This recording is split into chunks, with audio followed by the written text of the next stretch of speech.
satu di Al-Baqarah ayat yang 255. Dikenal dengan ayat kursi. Dibiasakan baca itu pasca sholat setelah zikir yang 3 kemarin. Anda baca Allahu la ilaha illa huwal hayyul la ta'khudhuhu sinatun. Dan seterusnya sampai dengan ke ujungnya. Ayat yang disebut ayat kursi. Baik, Bapak dan Ibu sekalian, saya mau bicara umum dulu ya sebelum masuk ke sini. Fokus baik-baik. Sejak saat manusia pertama diciptakan oleh Allah, kemudian disampaikan misi kehidupannya, tugas hidupnya, di hadapan para malaikat dan jin pada saat itu, seperti pernah sering saya sampaikan bahkan di tempat ini, maka terjadilah kemudian satu peristiwa, manusia ini punya keunggulan, diberikan bekal pengetahuan, dan ditugaskan membawa misi ke bumi. Quran surah kedua Al-Baqarah ayat 30. Wa idh qala rabbuka lil malaikati inni ja'ilun fil ardi khalifah. Siapa yang ditunjuk? Manusia, Adam namanya. Wa 'allama Adam al-asma'a kullaha. Secara singkat, Adam punya kelebihan kemampuan, maka dimintakan makhluk pada saat itu untuk hormat kepada Adam sebagai, ini yang paling penting, sebagai ketaatan atas perintah Allah. Di semua perbuatan kita itu, kalau diperintahkan oleh Allah, jangan dilihat perbuatannya, dilihat perintahnya. Kalau bukan perintah Allah, gak usah kita kerjakan. Cuma karena perintah kita lakukan. Diminta semua sujud. Quran surah kedua Al-Baqarah ayat 34. Saya mulai dari yang keempat dulu. Wa idh qulna lil malaikati isjudu li Adama fasajadu. Ketika kami perintahkan pada semua malaikat dan termasuk kalangan jin yang hadir pada saat itu sujud hormat pada Adam. Semua sujud illa iblis, kecuali satu makhluk, iblis. Iblis. Satu makhluk ini. Siapa iblis itu? Disebutkan di Quran surah ke-18 ayat ke-50. Ini poinnya. Surat ke-18, surah ke-18 Al-Kahf ayat ke-50, paling kanan di pertengahan. Redaksinya awalnya sama dengan yang ini, cuma keterangan akhirnya berbeda. Wa idh qulna lil malaikati isjudu li Adama fasajadu illa iblis. Sama persis. Ketika kami perintahkan pada semua malaikat dan jin untuk sujud hormat pada Adam, semua sujud hormat kecuali iblis. Siapa iblis? Kana minal jinni fa fasaqa an amri rabbi. Dia termasuk kalangan jin yang menyimpang dari ketentuan dan perintah Allah. Jin yang fasik. Jin fasik. Fasik lawannya taat. Taat itu artinya taat pada perintah Allah. Artinya sebelum jin ini fasik, dia taat. Awas, hati-hati. Dia taat. Cuma dia saat itu tidak mau sujud, melanggar ketentuan Allah. Ditanya, diklarifikasi. Mudah bagi Allah untuk mengatakan kamu sombong. Aba wastakbar. Tapi kalau kemudian keluar dia langsung dari Allah, kamu sombong. Kamu tidak mau sujud karena sombong. Dia bisa mengatakan saya tidak kok. Maka caranya kata Al-Quran, perhatikan. Allah langsung menyampaikan klarifikasi lewat lisan jin ini supaya terdengar langsung oleh makhluk dan nanti dia tidak akan mengelak dari perbuatannya. Maka turun Quran surah ke-7 Al-A'raf dari ayat 11 sampai dengan 13-nya. Qala ma mana'aka alla tasjuda idh amartuk. Hei, kenapa kamu tidak mau sujud ketika aku perintahkan? Bukan sujudnya yang penting, tapi perintahnya. Ini perintah saya. Anda pun dalam sholat, kalau nggak mau sujud itu terserah. Anda sholat, tidak sholat, Allah nggak butuh dengan sholat Anda. Cuma ini perintah. Ketika Allah perintahkan, kita lakukan. Kata Allah, bukan karena sujudnya. Sujud itu nggak terlalu penting bagi saya. Ini perintah saya. Kenapa kamu nggak taat perintah saya? Apa jawabannya? Ana khairun minhu. Khalaqtani min narin wa khalaqtahu min tin. Saya lebih hebat dibandingkan dia. Kau ciptakan saya dari api, dia dari tanah. Tidak levelnya. Yang dari tanah itu harus disujudi oleh yang dari api. Api lebih hebat dibandingkan dengan tanah. Qala fakhruj, keluar kamu dari sini. Maka muncul, terlapisi dia oleh kesombongan-kesombongan. Sesuatu yang baik ditutup oleh yang jelek disebut dengan balasa. Yang tertutup ya disebut dengan iblis. Kalau yang jelek, aurat terbuka, jelek ditutup dengan yang baik, maka disebut dengan labisa. Tertutupnya disebut dengan libas. Makanya pakaian disebut libas. Karena pakaian menutup aurat yang tidak mau terbuka keluar. Tapi kalau yang baik ditutup oleh yang jelek, taat ditutup oleh fasik. Maaf, rendah hati ditutup dengan sifat sombong. Kejujuran ditutup oleh dusta. Maka berubah kalimatnya di balasa, yang tertutup disebut dengan iblis. Makhluk ini disebut dengan iblis karena tertutup oleh sifat-sifat kesombongan pada saat itu. Yang jadi pertanyaan, ketika tertutup dengan kesombongan itu apa yang dia kerjakan pada saat itu? Karena sombong telah melekat pada dirinya, maka hidayah sulit datang kepadanya. Karena itu Allah haramkan sifat sombong, karena kalau sudah sombong melekat pada diri makhluk, maka sulit mendapatkan hidayah dari Allah Subhanahu wa taala. Orang sombong itu dapat nasihat susah, Pak. Diingatkan sulit. Karena itu Allah menyampaikan dalam hadis qudsi, diharamkan kesombongan. Kesombongan, keagungan itu jubahku. Siapa yang berupaya untuk mendapatkan jubahku, mengenakan jubahku, maka haram bagi yang mencium bau surga. Nah, saya ingin teruskan, karena dia sudah sombong, padahal dia punya peluang untuk bertobat. Tapi karena tertutup dengan kesombongan, dia mengatakan, aku akan buktikan bahwa aku akan lebih hebat dibandingkan dengan Adam. Apa pembuktiannya? Saat Adam dimasukkan ke dalam surga, dia mengajukan permohonan kepada Allah. Ya Allah, beri kesempatan saya untuk menggoda Adam. Maka aku akan buktikan, aku lebih hebat dibandingkan dengan Adam. Maka Adam dimasukkan ke dalam surga, Quran surah kedua ayat 35. Wa qulna ya Adamu uskun anta wa zawjukal jannah. Tahan. Wa kula minha ragadan haitsu syi'tuma wa la taqraba hadhihi syajarata fatakuna minadh dhalimin. Adam, tinggal kamu di surga sementara dengan istrimu, pelajari kenikmatan surga, cari bekal di situ supaya kamu turun ke bumi jadi khalifah, kamu bisa menata bumi seperti surga. Dengan segala keindahannya, kenyamanannya, keenakannya. Makan ini, tapi tinggalkan ini. Ini ujian. Jangan makan yang ini, jangan dekati pohon ini. Kalau kamu dekati, ini niscaya akan menjadikan kamu menyimpang dari ketentuan Allah Subhanahu wa taala. Zalim. Maka kemudianlah iblis mengajukan kepada Allah permohonan. Aku ingin buktikan aku lebih hebat dibandingkan Adam. Padahal kalau dia taubat bisa diampuni. Cuman karena sombong, hidayah tidak bisa masuk. Maka dia katakan, aku akan menggoda Adam untuk membuktikan aku paling hebat dibandingkan dengan Adam. Maka dia ajukan permohonan, dikabulkan pada saat oleh Allah untuk memberikan isyarat pada anak cucu Adam kemudian hari, bagaimana cara mengatasi godaan-godaan iblis itu. Mudah bagi Allah mengatakan, tidak, saya tidak perkenankan. Tapi kalau tidak diperkenankan pada saat itu, kita tidak punya pengetahuan, tidak punya pengalaman bagaimana cara menaklukkan iblis saat Adam dan anak cucunya turun ke bumi untuk menjalani misi kehidupan di bumi sebagai khalifah. Karena itulah kemudian iblis mulai menggoda Adam, saat menggoda itulah namanya berubah. Perhatikan baik-baik. Namanya berubah dari iblis jadi setan. Di sini saya perlambat keterangannya. Ya, maaf tadi saya agak cepat sampaikan supaya cepat sampai ke tujuan. Perhatikan baik-baik. Saat belum mulai menggoda Adam, baru terkontaminasi, namanya iblis. Tapi saat mulai menggoda, dia berubah nama jadi setan, asy-syaitan. Quran surah ke-2 Al-Baqarah ayat ke-36. Perhatikan ayatnya. Fokus, saya agak lambatkan. Paling kiri agak sedikit ke bawah. فَأَزَلَّهُمَا الشَّيْطَانُ عَنْهَا فَأَخْرَجَهُمَا مِمَّا كَانَا فِيهِ. Maka setan mulai menggelincirkan Adam. Kalau tergelincir itu jatuh ke atas ke bawah? Pasti ke bawah. Tidak ada orang jatuh ke atas. Pasti ke bawah. Alhamdulillah. Jatuh ke bawah. Surga ada di mana? Di atas, di langit. Baik, di bawah langit ada apa? Bumi. Ini bahasa kiasan. Tadi di balaghah namanya majas. Bahasa yang sangat indah. Terpeleset dari langit turun ke bumi. Ini bahasa kiasan. Maksudnya digodalah Adam itu dipelesetkan oleh Adam sehingga menjauh dari dipelesetkan oleh setan sehingga menjauh dari ketaatan kepada Allah Subhanahu wa taala. Secara singkat, iblis mulai menggoda Adam, ketika menggoda Adam itulah berubah nama dari iblis jadi setan. Apa itu setan? Dari kata syaitan. Kita akan masuk pada inti bahasan kita. Fokus ya. Kita mulai di sini. Saya mau menulis di sini. Mohon izin saya tanya dulu. Ini kelihatan, Bu? Oh, jelas tidak, belum saya tulis ya. Kalau kelihatan bagus ya. Baik. Saya tulis dulu ya. Saya tulis dulu. Shin, ta, nun. Nah, sekarang kelihatan? Tidak juga. Masya Allah. Baik, saya boleh pinjam penghapus? Saya saja biar ya. Nah, saya hapus yang ini ya. Ini sudah diterangkan. Terutama yang sudah diterangkan. Saya hapus yang ini. Saya tulis agak besar ya supaya kelihatan. Nah, ya. Kalau nggak kelihatan juga dengan cara apa lagi saya mesti menulis? Syaitana. Kelihatan sekarang? Alhamdulillah. Perhatikan. Syaitan asalnya dari kata syaitana.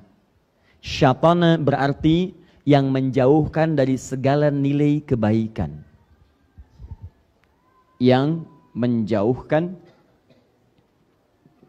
asal artinya ini, dari segala nilai kebaikan, dari segala kebaikan.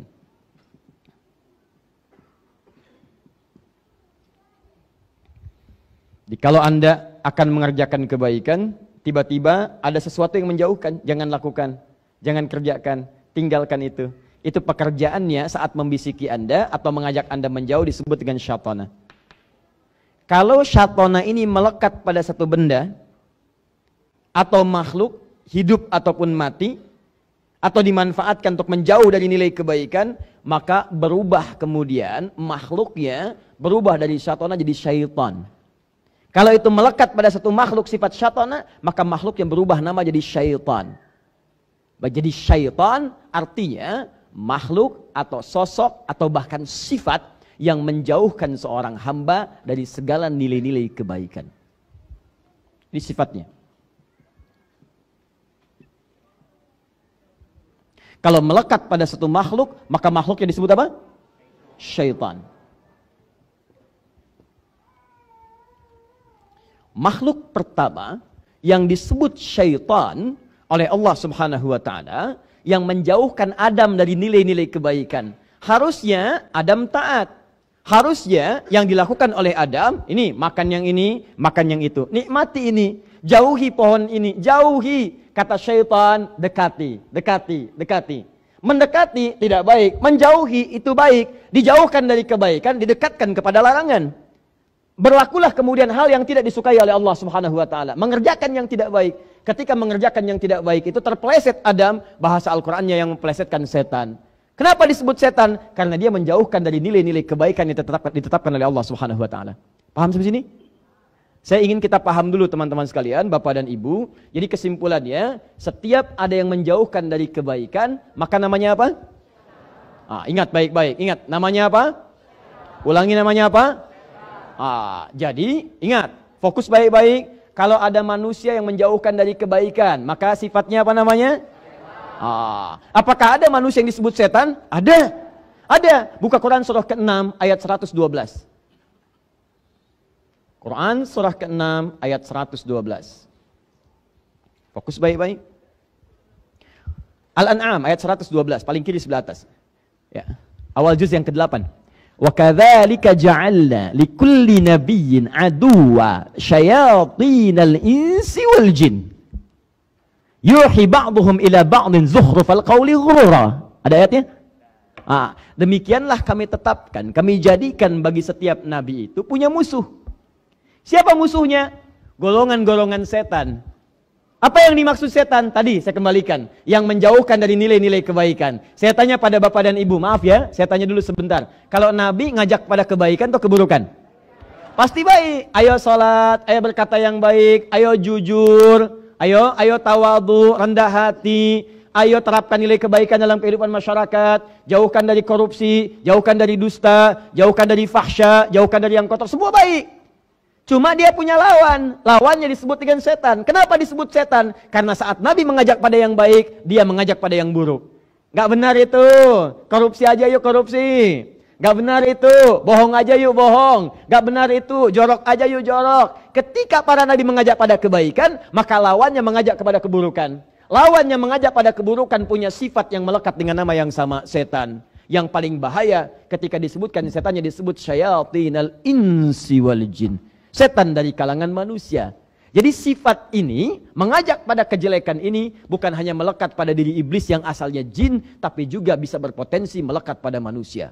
Jadi ada manusia wujudnya manusia, tapi membawa misi-misi setan, yaitu menjauhkan ketaatan dari Allah Subhanahu wa taala. Hati-hati. Dan ini yang paling susah, setan manusia lebih susah menghadapinya dibandingkan dengan setan jin dari kalangan iblis. Paham sampai sini? Pengantarnya paham? Saya cek ibu kalau paham. Saya cek dulu ya. Ibu kalau malam-malam mau tahajud, begitu ibu mau sholat, papa mengatakan, Mama, gak usah tahajud dulu. Sini temani papa nonton bola. Masya Allah. Jadi papa saat itu sedang menjadi? Bukan saya Pak yang bilang ya. Bukan saya, istri bapak sendiri. Bukan. Papa saat itu sedang menjadi terbisiki oleh jin, sehingga seakan-akan mengarahkan fungsi setan. Saya tidak pernah mengatakan papa sedang menjadi setan. Hati-hati ya, hati-hati. Jangan salah menyimpulkan sekarang, banyak pernyataan-pernyataan yang kalau dikaji dari ilmu mantik, premisnya salah. Sehingga kesimpulannya tidak tepat. Awas, atau ada yang premisnya benar, cuman kesimpulannya salah. Premis itu pengantarnya, 1, 2 benar, kesimpulan salah. Contoh, paling gampang begini. Ya, Antum nama siapa? Agung. Lihat sini. Agung suka pisang. Monyet suka pisang. Ya, saya ulang. Agung suka pisang. Monyet suka pisang. Maka Agung sama dengan, tuh kan salah kan kesimpulannya. Salah kesimpulannya. Maka Agung sama-sama suka pisang. Gitu. Kalau antum katakan Agung sama dengan monyet, antum yang salah. Nah, itu banyak. Itu kalimat seperti sederhana. Tapi sekarang jadi permainan. Pilih mana? Muslim yang koruptor atau non-muslim yang jujur? Tuh. Kelihatannya benar. Tapi dahsyat pengaruhnya. Itu premisnya salah. Dalam ilmu mantik keliru. Pilih mana muslim yang koruptor atau non-muslim yang jujur. Anda kalau ingin membandingkan dua-duanya mesti apple to apple. Bandingkan apel dengan apel. Kalau ingin bandingkan non-muslim yang jujur, bandingkan pula dengan muslim yang jujur. Yang tidak jujur bandingkan dengan yang tidak jujur lagi. Sehingga seimbang perbandingannya. Apa tidak ada 200 juta lebih di Indonesia muslim yang jujur? Tuh, kalimat seperti itu kelihatan sederhana tapi dahsyat itu. Pengaruhnya luar biasa. Nanti ada ayatnya di Quran surah ke-2 Al-Baqarah ayat 204. Paling kiri sebelah atas. Hati-hati. Kata Al-Quran, ada orang-orang ketika bicara, kata-katanya begitu menarik, retorikanya begitu cantik, tapi maksudnya itu menjerumuskan Anda pada keburukan. Wa minan nasi may yu'jibuka qawluhu fil hayatid dunya wa yushhidullaha ala ma fi qalbihi wa huwa aladul khisam. Ada di antara orang-orang kata-katanya begitu bagus, kadang-kadang membawa nama Allah, ya. Masya Allah, semua agama sama, menuju pada Tuhan yang sama, cuman caranya beda-beda. Ayatnya diambil, ini Al-Baqarah ayat 62, dipotong ayatnya. Seakan-akan semuanya benar, padahal dia musuh yang paling nyata. Agung? Baik. Kita belum mulai. Sekarang perhatikan baik-baik. Lihat sini, lihat. Tadi setan dari kalangan siapa satu? Jin. Awas, hati-hati ya, jin. Lihat cara kerjanya. Saya terangkan ini dulu, nanti baru ke sini sehingga Anda paham. Nanti di ujung baru Anda mengerti apa yang saya maksudkan. Ya. Satu jin. Kedua apa tadi? Manusia. Ins, ya. Al-ins.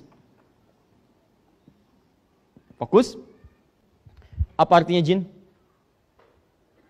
Awas. Ini selalu satu paket di Al-Quran, selalu satu paket. Seringkali jadikan sepaket. Setiap ada jin, ada ins. 18 kali pasangannya disebutkan dalam Al-Quran. Ya ma'syaral jinni wal wa ma khalaqtul jinna wal. Dan kalau ini dijamakkan, ini ikut jamak. Ini jamaknya jinnah, jinnatun. Ini jamaknya nas, nasun. Disebutkan 241 kali. Begitu jinnah disebut, nasnya ikut minal jinnati. Perhatikan baik-baik. Ini jin, ini ins. Dalam bahasa Arab, satu kalimat yang dimulai dengan huruf jim dan nun itu menunjukkan sosok yang tidak nampak, tersembunyi. Tidak nampak, tersembunyi. Contoh, setiap ada jim dengan nun di awalnya, itu menunjukkan yang tidak tampak. Surga apa bahasa Arabnya? Jannah. Kenapa disebut jannah? Karena saat ini belum nampak dalam pandangan kita. Ibu di dalam rahimnya ada janin kalau mengandung. Kenapa disebut janin? Karena tidak nampak dalam kasat mata kita. Apa pernah ada seorang perempuan mengandung kelihatan dari luar? Itu lihat janinnya gerak-gerak. Tidak nampak. Jin kenapa disebut dengan jin? Karena saat diciptakan fitrahnya tak nampak dalam pandangan kita. Jadi fitrah jin itu saat diciptakan tersembunyi. Tidak ada jin yang senang nampak. Makanya kalau ada jin melakukan penampakan, itu jin sedang keluar dari fitrah. Jin bermasalah, Pak. Yakin, jin bermasalah. Ya.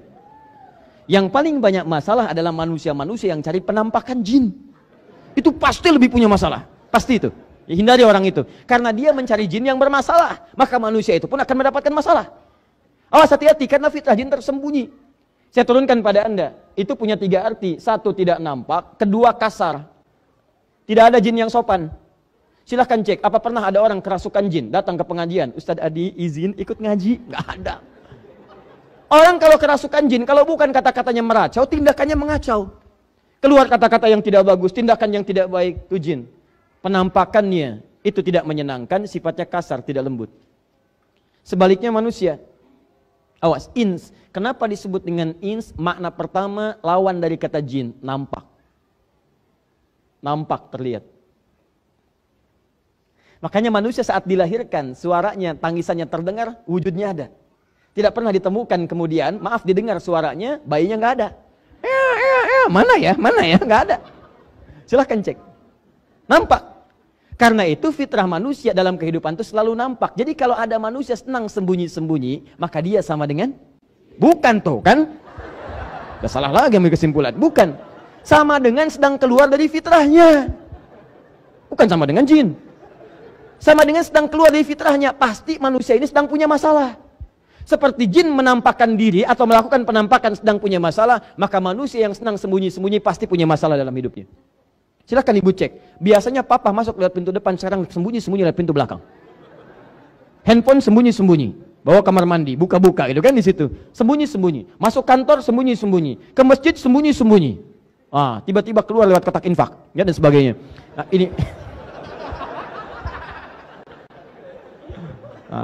ini menunjukkan pasti manusia itu punya masalah. Pasti punya masalah karena setiap kebaikan itu orang senang mengerjakan. Ketika seseorang bersembunyi dari kebaikan, ada sesuatu yang salah dalam dirinya. Kaidah umumnya demikian. Yang kedua, manusia itu lembut. Asalnya nggak ada yang kasar. Lembut, baik. Karena itu ketika dia melakukan kesalahan, hati kecilnya akan menolak. Karena sifat kelembutannya. Tidak percaya silahkan, saya sering contohkan kalimat ini. Keluar dari sini pakai sendal orang. Begitu dipakai oleh Anda, hati kecil Anda akan berkata, itu tidak benar. Jangan lakukan, itu bukan punya kamu. Pasti menolak. Ketika Anda berkata kasar, gak percaya silakan ya, pulang dari sini punya masalah, Anda berkata kasar pada istri, setelah berkata hati Anda akan mengatakan, kenapa kamu berkata yang kasar? Apa gak bisa kamu katakan yang lembut?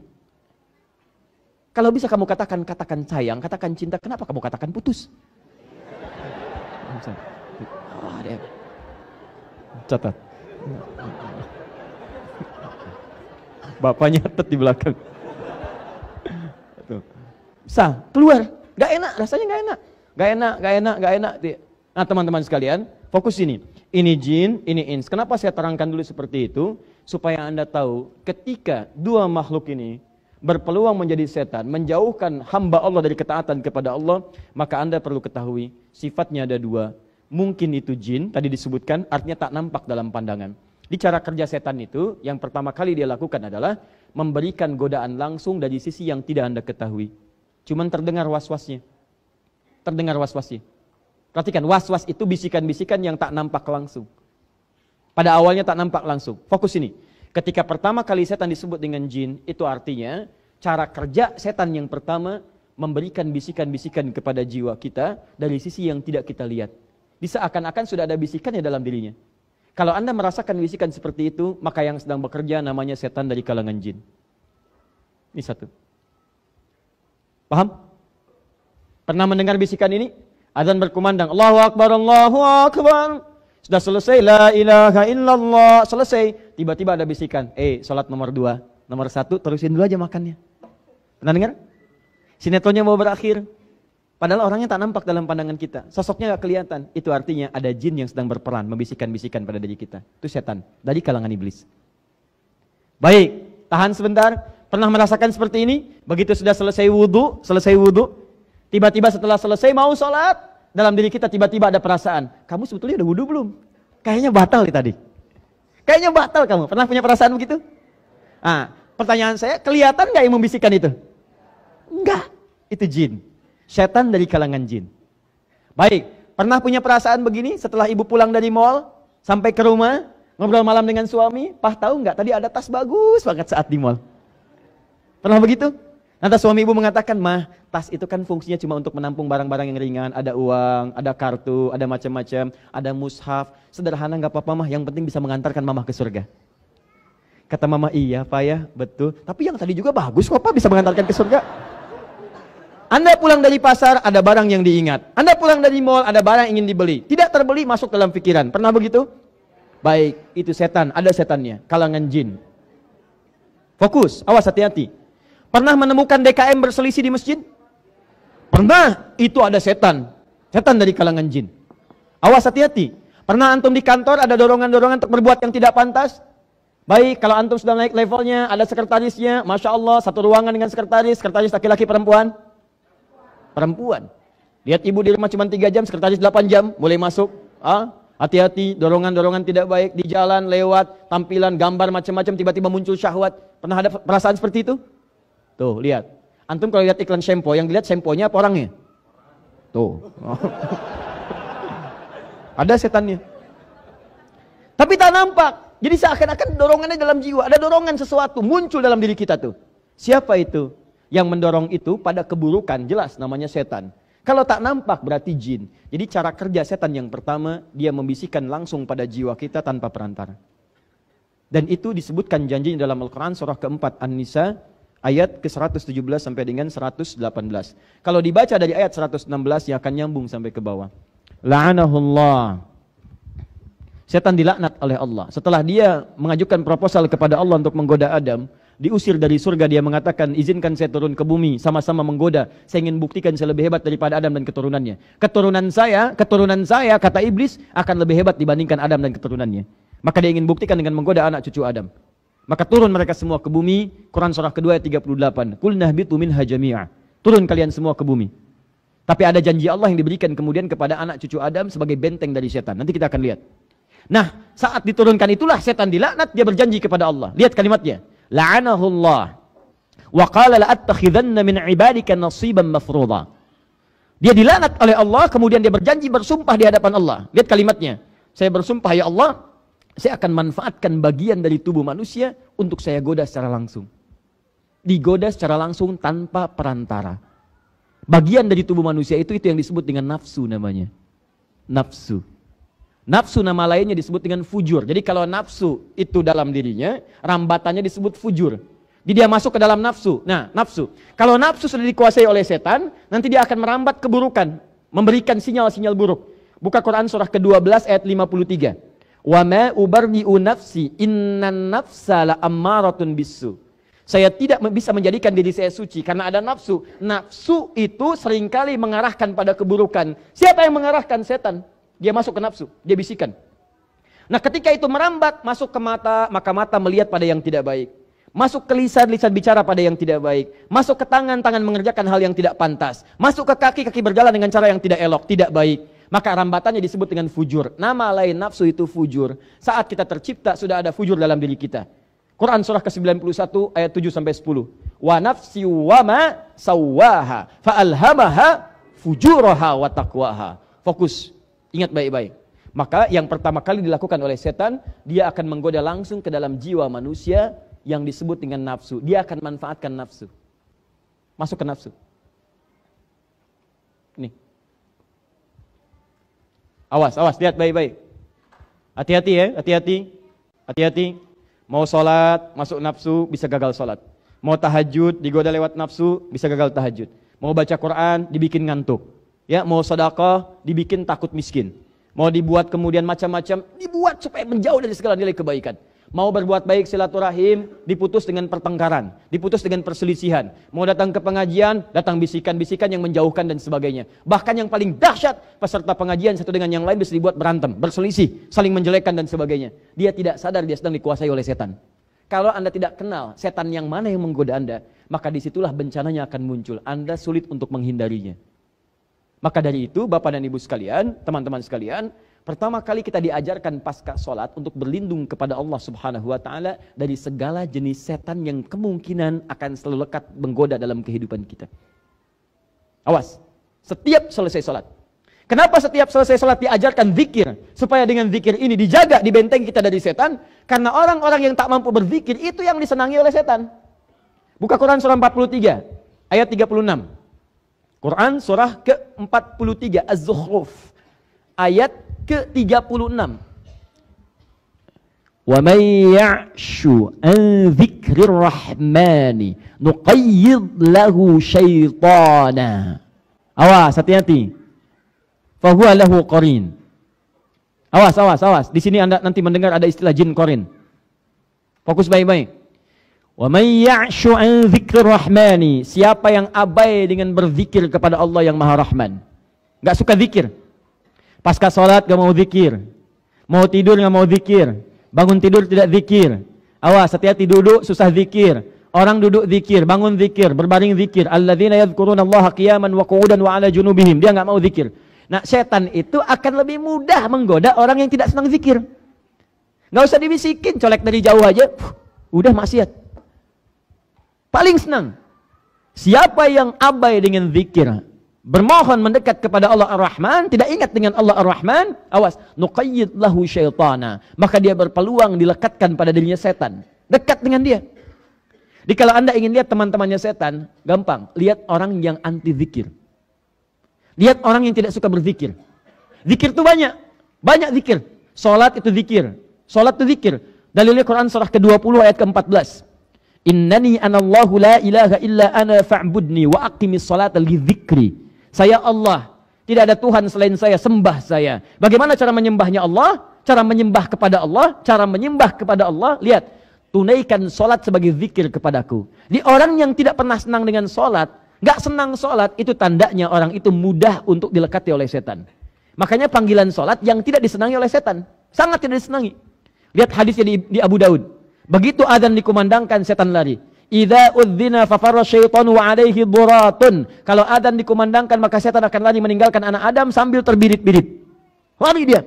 Makanya jangan heran Anda jalan dengan teman Anda non muslim, adzan berkumandang, yang non muslim bisa berkata, "Mas, apa enggak sholat dulu, kan sudah adzan?"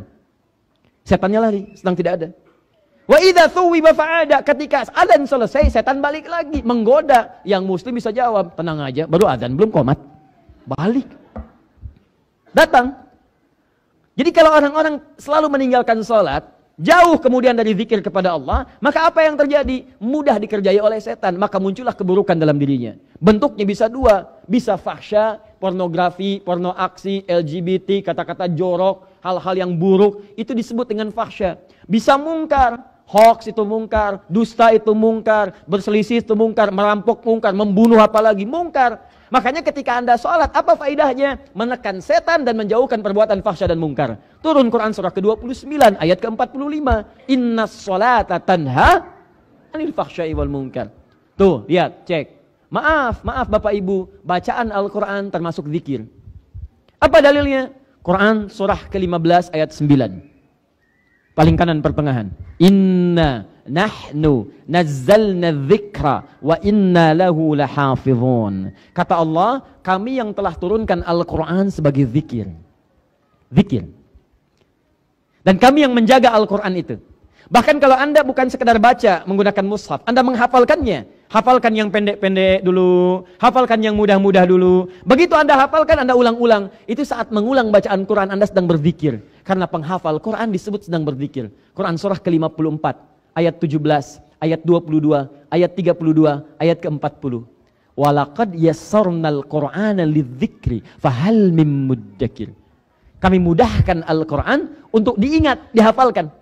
Ketika Anda menghafal Quran sedang disebut sebagai zikir. Zikir.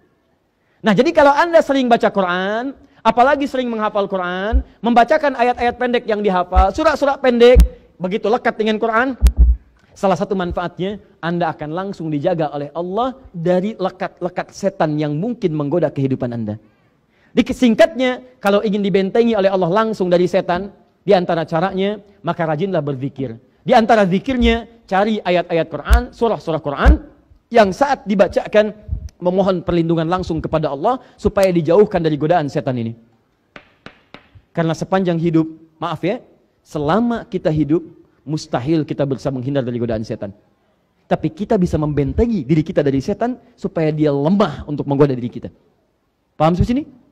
Nah, sekarang pertanyaannya, Ustadz, kalau Ustadz katakan ada surah-surah dalam Al-Quran yang saat kita baca akan dilindungi oleh Allah kita dari godaan-godaan setan, surat apa saja itu? Bagaimana cara mengamalkannya? Maka disebutkanlah di contohnya Abu Daud, nomor hadis 1523, juga An-Nasai, nomor hadis 1337. Apa bacaannya? Ada dua jenis bacaan. Satu, di Al-Baqarah ayat yang 255, dikenal dengan ayat kursi. Dibiasakan baca itu pasca sholat, setelah zikir yang 3 kemarin. Anda baca Allahu la ilaha illahu wal hayyul la ta'khudhuhu sinatun, dan seterusnya sampai dengan ke ujungnya. Ayatnya disebut ayat kursi, permohonan berlindung kepada Allah Subhanahu wa taala. Orang yang membiasakan baca ayat kursi, maka ayat itu akan melempar setan yang menggoda dia di sekitarannya. Bukan tidak menggoda, sebelum menggoda Allah jauhkan. Sehingga seakan-akan Anda tidak tergoda. Mau sholat, orang lain sudah adzan, masih nunggu qomat, Anda sebelum adzan sudah siap-siap. Karena setan nggak punya kemampuan menggoda Anda. Ya ini kelihatan seperti biasa, tapi kalau Anda biasakan, Allahu la ilaha illa wal hayyul qayyum, la ta'khudhuhu sinatun wa la naum, lahu ma fis samawati wa ma fil ardh, sampai dengan ujungnya, maka kebiasaan itu akan bersemayam dalam diri Anda, menjadikan Anda terlindungi. Begitu setan akan menggoda, maka dijauhkan oleh Allah Subhanahu wa taala. Silahkan cek hasilnya. Kalau nggak percaya, silahkan cek hasilnya. Ayat itu akan melempar setan seketika. Lempar. Ya, kalau dia nggak mau menjauh, lempar sekali dengan kursinya, bukan dengan ayatnya saja.